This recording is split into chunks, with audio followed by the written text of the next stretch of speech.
Good day, employers. I'm Melissa May. I'm 38 years old. I'm married. I have three kids. I have one daughter, 19 years old, and two sons, 17 and 13 years old.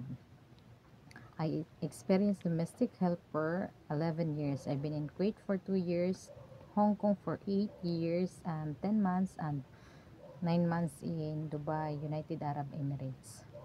So, all of these I experienced newborn, I experienced toddlers, I experienced teenagers and adults.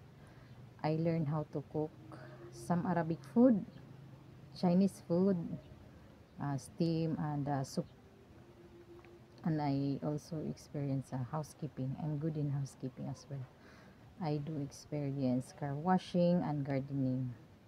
I also take care of cats, give them medicines, and chinchillas and fish also, cleaning aquarium.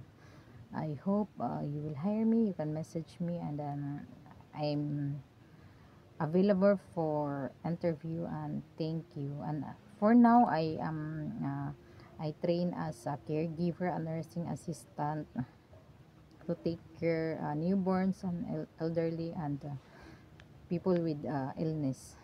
Thank you and more power. Hope you will hire me.